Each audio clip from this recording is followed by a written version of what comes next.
Pamela Yellen is a financial security expert and the founder and president of Bank on Yourself. And our goal is to increase your understanding of how the Bank on Yourself concept works.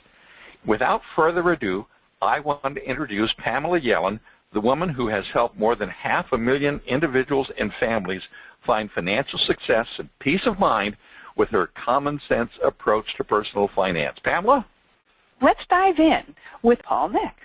Now, Paul is a second-generation financial advisor who is going to show you a recent annual statement from a policy his father bought more than 40 years ago. You'll be able to see how these plans perform over time in the real world.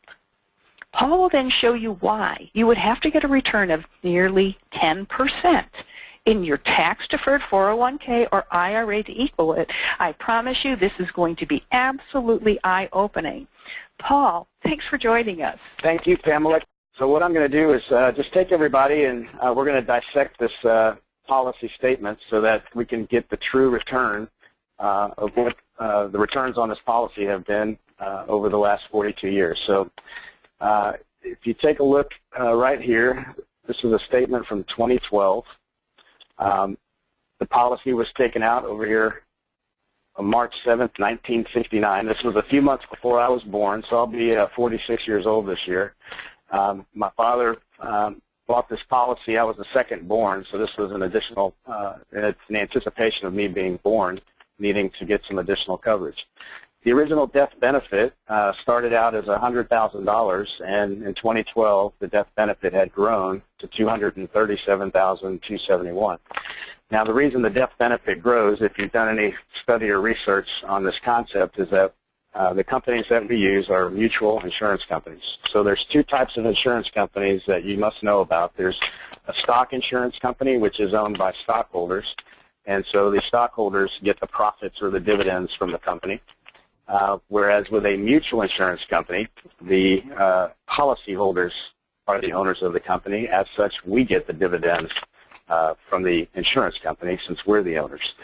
There are no stockholders. So if all anybody gets out of this is, the next time you're looking at life insurance or the best types of companies, we want to look at mutual for the most part because we're the owners of the company.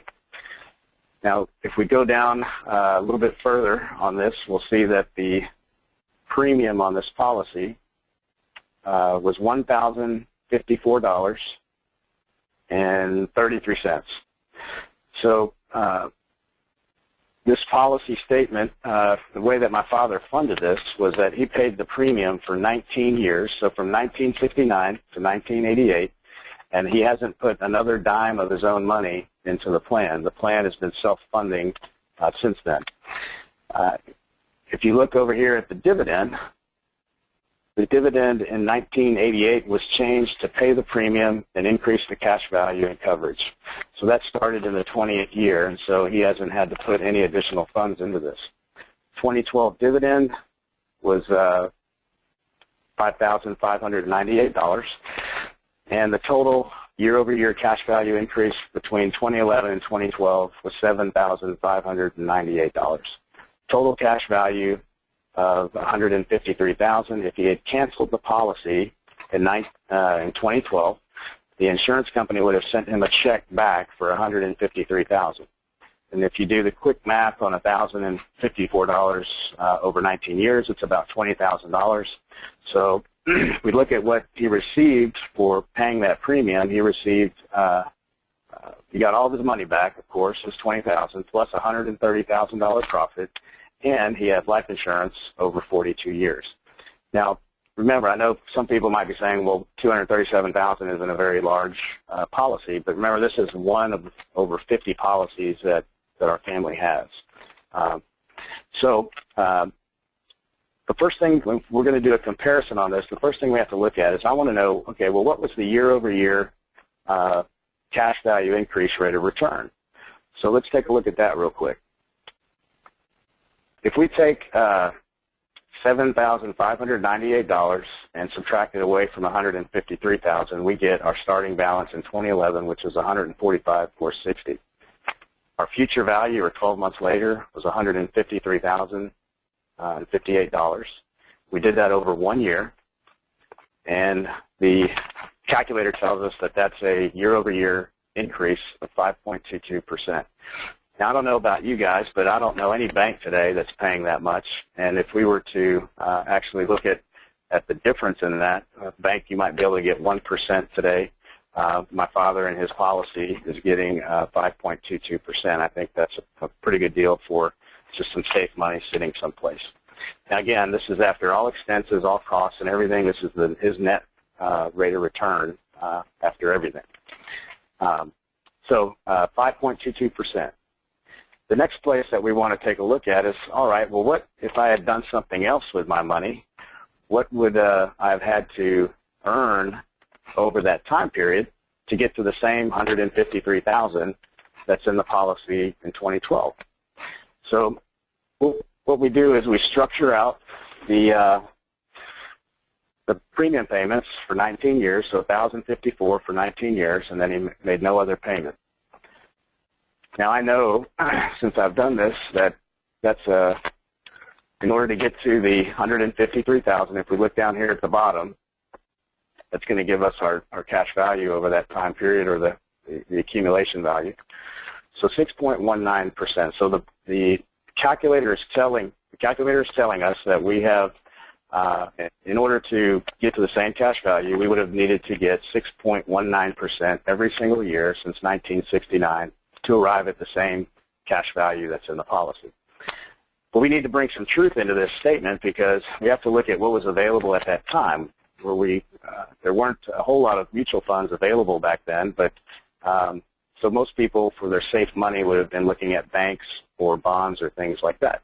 But most of these have always been taxable. So we want to bring in some truth to this. If we're going to do a comparison, we need to look at the taxes as well as a factor in getting our true rate of return.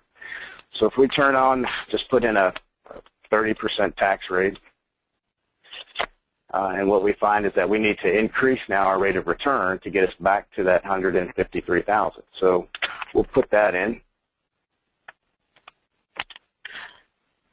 So we're back to our $153,000. So now what it tells me is that in a taxable account, like a CD or a stock or a bond that we'd have to pay taxes along the way, we would need to get 8.84% every single year since 1969 to get that same cash value.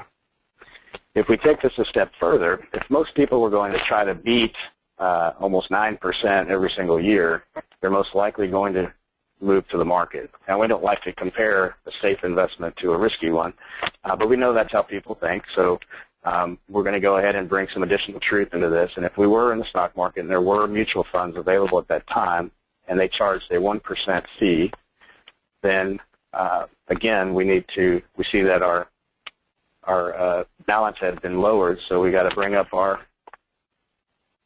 rate of return here to get there. So this is how we come up with the 10% every year since 1969. So if we were in a taxable account that also charged the fee, which is very similar today, that gets us to our $153,000, we would have needed almost 10% every single year to get to the same cash value in the policy. Now, we can take this a step further, because the other thing that could have happened to my father is that he could have passed away in 2012, at which point the death benefit on the policy would have been paid to my family. So there's a death benefit of $237,271. So all we need to do is find the rate of return that gets us to that 237. So we know what that is. We'll put that in. So it would take almost a 12% rate of return. Had my father died, we would have needed to get 12% every single year in a similar account that has taxes and fees to get us to that same death benefit. Now, most people that I speak with and work with think that a 10% annual return is pretty good. The problem is that we need people to understand that this is a long-term strategy, and so we're looking at a 40-year history, basically. But there's not a whole lot of financial products out there that people put money in and keep for 40 years. So that's why we like to show this. In addition, we have a lot of pundits out there on the radio and TV shows that that are telling people inaccurate information. So we want to bring out the truth. So when we bring the calculators out and we actually dissect these things, we find that, yes, they actually do perform very well. Today, my father has started pulling his money out of this policy, and so he's receiving the dividends in cash instead of having them reinvested into the policy. Real quick, I'll touch on one other thing. A lot of people ask me, well, how would the money have done had he put it in the stock market and just let it ride that whole time, right? So what we do is I've copied and pasted all the returns from the S&P from 1969 to 2012, and then we need to add in taxes and fees for that. And what we see is that we would have only ended up with about $104,000 versus the $153,000. And real quick, I also want to touch on, if we see the fee column here, over that time period with just a 1% fee, they would have removed $22,000 in fees from this mutual fund or whatever it would be.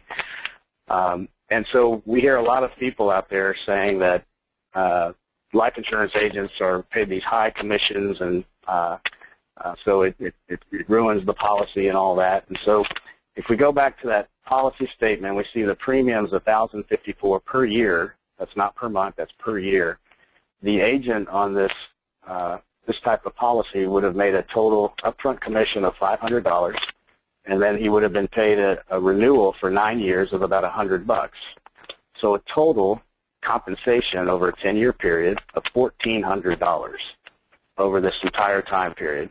When we look at the fees, doing the same thing through Wall Street, total compensation or fees of $22,000. So we have to take, when we're listening to other people, we can listen, but let's do some calculations just to make sure that, hey, is that true, or is it just something that they're saying, right? Really great presentation, Paul, and you pointed out some very important things that most people will never see. One of the things I wanted to mention is you told me before we got on this event that your father had used this policy to cover an unexpected business expense of $81,000, and he needed cash fast, and he was able to contact his insurance company and get $81,000 in less than a week with no questions asked. And what are some of the other ways your family has used the many policies you own?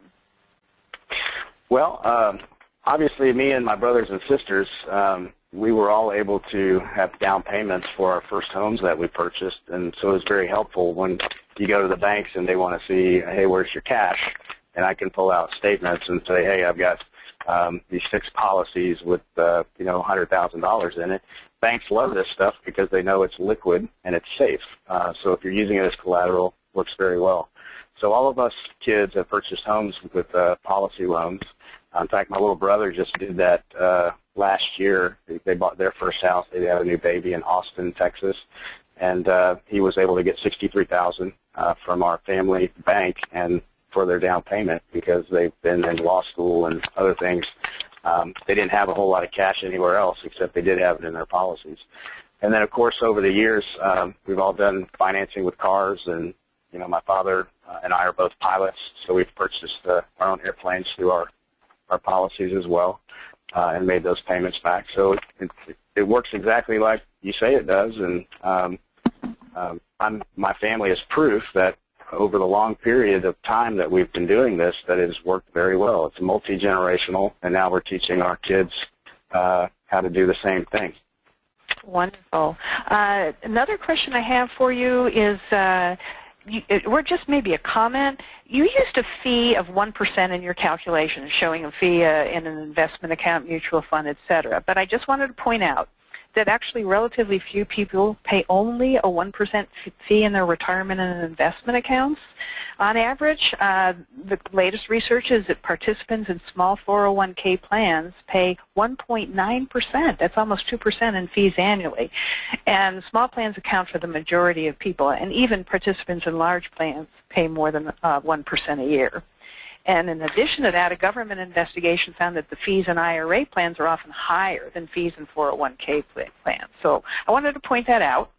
And the other thing I wanted to point out is you brought out the point that we really need to compare apples to apples. But when most people compare the growth in a bank on yourself plan to an investment account, they somehow especially if they're Wall Street advisors and investment advisors, they seem to neglect to factor in taxes and fees. And that can devour an enormous chunk of your savings. So I thought this would be a good time to remind everyone of two things. First, you can access both your principal and your growth in a Bank on Yourself plan with no taxes due. And this happens through a combination of dividend withdrawals up to your cost basis. Now, that's the amount of premium you paid into the plan. And then switching to loans against your cash value. By contrast, most people invest for retirement through tax-deferred plans like 401ks and IRAs. But when you go to take income from those plans, you've got to pay taxes on every single penny. And what direction do most people think tax rates are going to go? Most people I talk to think they're going to go up. The other thing to keep in mind is that mutual funds and investment and retirement accounts fees are generally hidden, and they compound against you over time. By contrast, in a Bank on Yourself plan, all fees and commissions have already been deducted, and both your projected results and your annual statements, like the one you just showed us, Paul, reveal your bottom line results. There are no surprises. And unlike mutual funds and other investments and 401ks and IRAs, Bank on Yourself is kind of like buying a couch or a TV.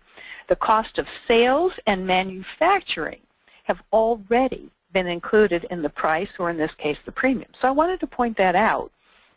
And Paul, I don't think we mentioned, and I want to make sure we do mention this, that the plan that your father started, the statement that you showed, that he started in 1969, this was before people were really knew about the extra riders that you could add to these plans that make your cash value grow significantly faster. But this policy wasn't even one of those plans. It was really just your basic dividend-paying whole life plan without those extra riders. So the plans we're creating today, over time, can achieve even greater growth. And I think that's a pretty phenomenal thing to mention. Absolutely, and that's why it's so important to be with the right type of advisor as well, because not all companies perform the same. And if you're with a stock company, this most likely would not have happened. No two Bank on Yourself plans are the same. Yours will be custom tailored to your unique situation, goals, and dreams.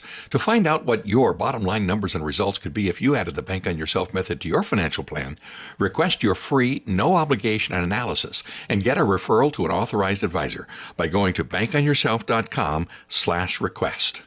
Again, that's bankonyourself.com/request. You have nothing to lose and a world of financial peace of mind to gain. So go to bankonyourself.com/request right now.